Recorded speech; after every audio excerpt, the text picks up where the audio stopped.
to me on the live stream. Like every time I'm lagging super hard, the live stream ends on Twitch.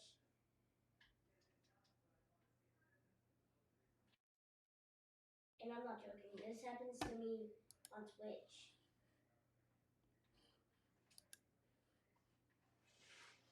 Well, there we go. What? I don't know, man. What's up, JJ? JJ, I lost power. I literally lost power for like all the power went out and it just cut everything out. So sorry. I was in the middle. I think I was in a groove. I have no idea what I was talking about now. But we're back. We are back. And I lost all the comments. So man, I had some that was a good one. So dang, power went out. Thanks guys for coming back. But we'll probably spend about another 10 more minutes. Go ahead and wrap it up. I was just talking about how CVA Dumpster Rentals was talking about keep all the dumpsters on rent. Uh, that is the ultimate goal. It just doesn't always happen and work that way. So I have to. Sometimes I have to. I got to bring them back to the shop. Right now I got about 6. I got 6 at the shop. So if not more, I don't know, 6, 7. I only got like 3 out on rent right now. So I got to hit that marketing a little bit more and get more of those dumpsters out there. But it's just that roller coaster, right? At the end of the day, so I try to keep the dumpsters at the customer's house as long as possible, if until the next booking. But sometimes this doesn't happen. All right, sorry about that, guys. We lost internet, so Dana says I gotta pay the bills.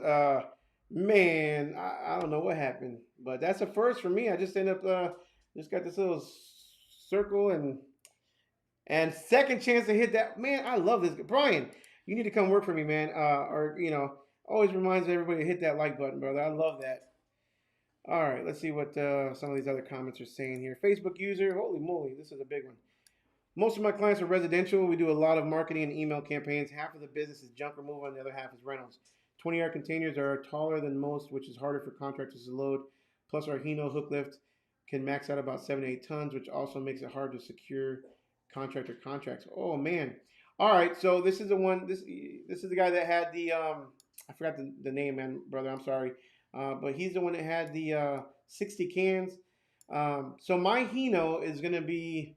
I mean, that one's rated at like 22,000 pounds. Now it's going to be overkill for the truck, and I will be overweight or on the truck before I max out the capacity of the hook lift. Um, but the plan is I'll just go big, and then if I want to go with DOT or CDL and a bigger truck, I can always take the swap loader out and switch it out because it's still going to be a good swap loader. So, but yeah, the 20-yard cans. I mean, if you're talking about a 14-foot length, they're 6 feet tall. So it does make it hard for some contractors, but I haven't gotten that complaint very much at all. Maybe once or twice in the entire time I've been doing it. What else do we got? Trey said he got a price from Synergy today, and they're about 6,000. So they went from 4,800 to 6 grand. I mean, so when I was priced mine, when I was quoted mine, it was probably what, right around May, and then I picked them up a couple months ago. So right around May, that's when those prices, and they honored obviously. So from the time that they quoted, they'll give you like 14 days to decide, and they'll honor it until it builds. So even if the prices went up from May to now at 6,000, and they just gave me my cans, I'd still be paying the price that they quoted before. So now that they quoted you at around 6,000, let's say the prices go up to 8,000 by the time, or 7,000 by the time you actually get your cans, they're still going to keep it at the 6,000 price. Or honor that price, and they don't ask for any money up front. So I know other companies are asking for half up front, and then they're giving really short lead times, and they're taking twice as long to complete. So and keeping that money. So man, I lost a lot of users when that power went out. Glad you guys came back though. Thought HHP said he thought it was his internet. Congrats on the Hino, man. When does it come in? So I just talked to him yesterday. Again, Bram is the one. Keystone is building it for me. Keystone does a lot of stuff, man. If you guys haven't been to Keystone's place, it is impressive. If you haven't watched the aerial footage of the video that I did when I picked up those dumpsters, the place is massive. They have First of all, their office is incredible. It's like the ultimate luxury Texas themed, kind of something you see on like a really rich Texan ranch style decor in their office. Really expensive quality, but quality stuff. And then their warehouses. They've got several warehouses where they do the welding, the fabbing. Then they got another one where they do the paint and all kinds of stuff. So the place is super impressive. A really big complex. I'd be kind of curious to know how much square footage they have in warehouses and land, because the land is how many acres they have in land. It's huge.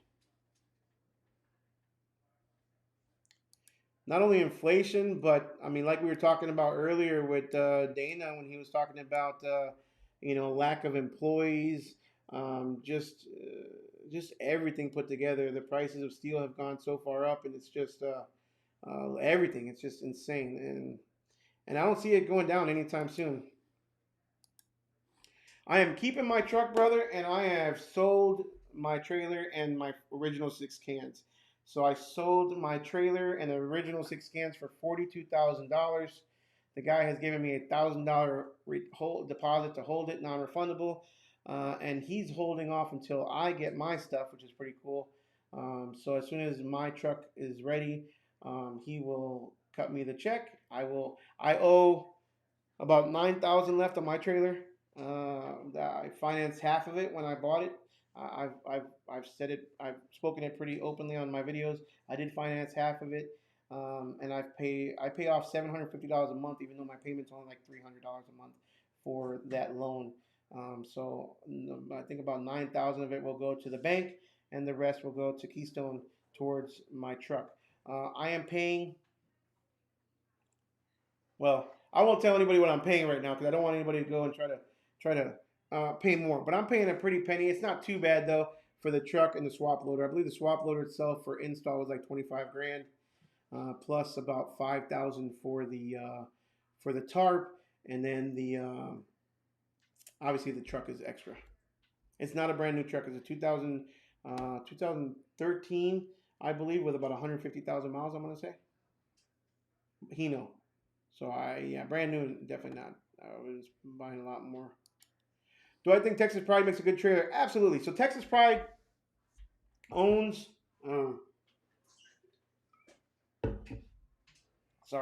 Texas Pride owns and builds U.S. built.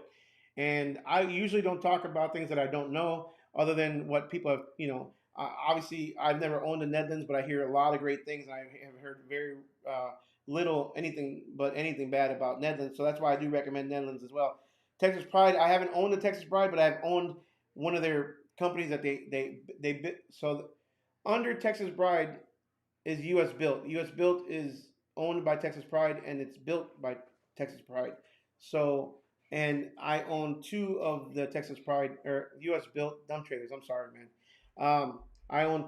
Used to own two dump trailers built by U.S. built, and they were nothing but quality. The paint job was quality. I never had an issue with the mechanism. Just super good build. And if Texas Pride's, I mean, apparently my understanding is U.S. built is like the cheaper version or the less expensive option compared to the Texas Pride. So Texas Pride is supposed to be better than that. Um, I would go with the Texas Pride without a doubt. But I would pay the extra money and get the standard rail if you're going to go with the roll-offs. If you're going to go with the dump trailer, then go with a dump trailer. It's quality. I like Texas Pride. I think they're a good trailer.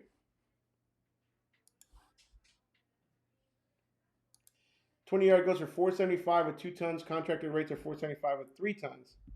$90 a ton for both. Most competitors in the area are $500 with 3 tons.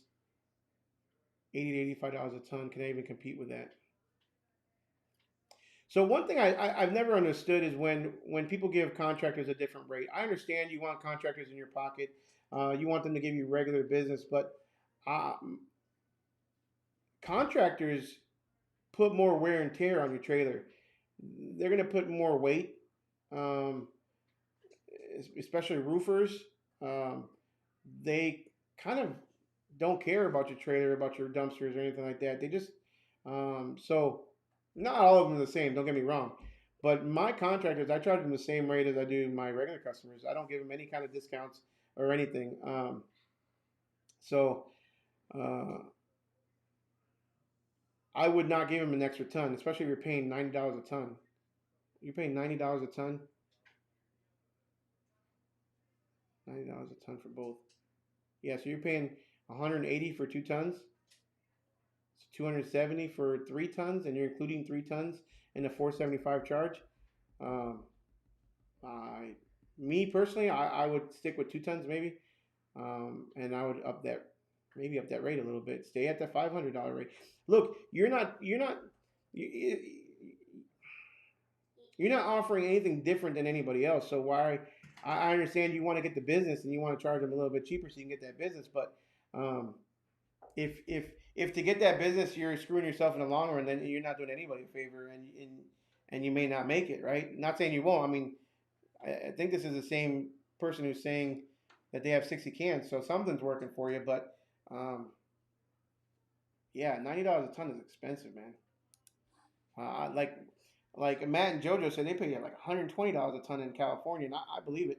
But you got to make sure that it's worth it.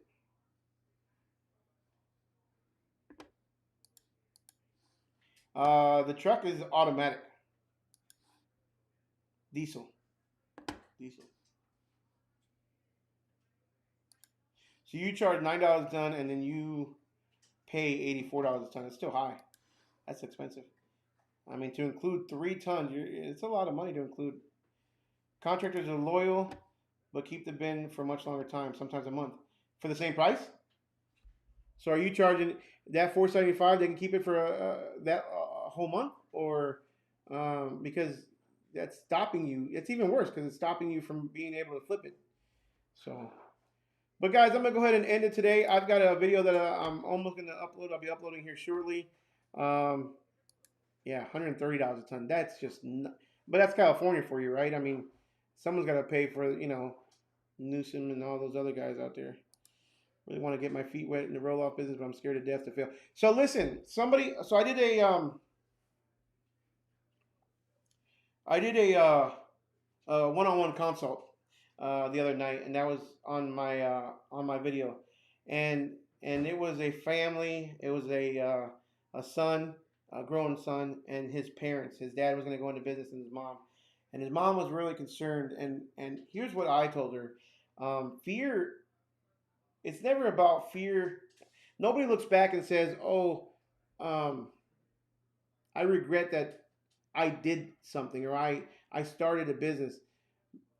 You're not going to lose money, in my opinion, not in this market. If you buy the roll off package, okay, um, you're gonna, if it doesn't work out, if in 6 months, and just like I told him, let's say your son's lazy. And I don't know that. I'm just saying, let's say the son is lazy and doesn't actually want to do the work. The dad was a contractor, so he doesn't want to do the work. Let's say he's just lazy. He says he wants to do it now, but he's a millennial. He's worse than a millennial. And he finds out it's not for him. Or let's say that, whatever happens, he's knock on wood, he gets sick. Whatever.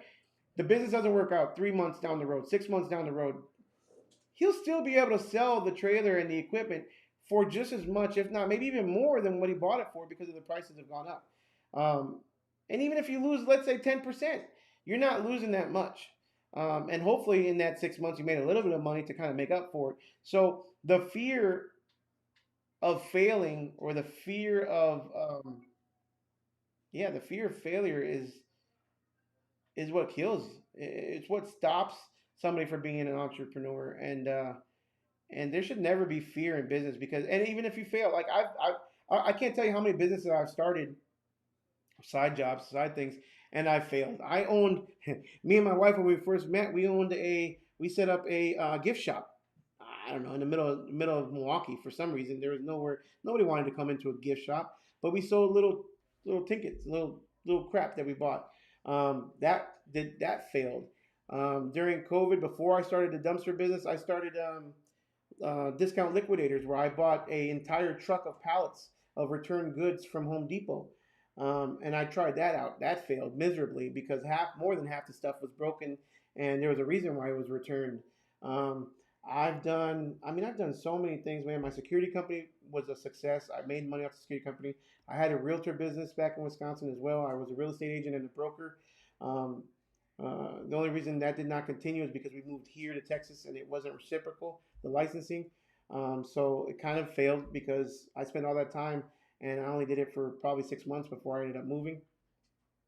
Uh, Man, don't fear failure, because if you fall, you get back up. You gotta get right back up and make some money. So, uh, but with that, guys, I'm gonna go ahead and end it. It's a little over an hour. I'm gonna upload this video, and thank you guys for coming back. All 30 or 40 of you guys, thank you guys so much for coming back. Make sure you give me a like, hit that thumbs up, like Dan likes to say, and we will see you guys on the next one, guys. Thanks again.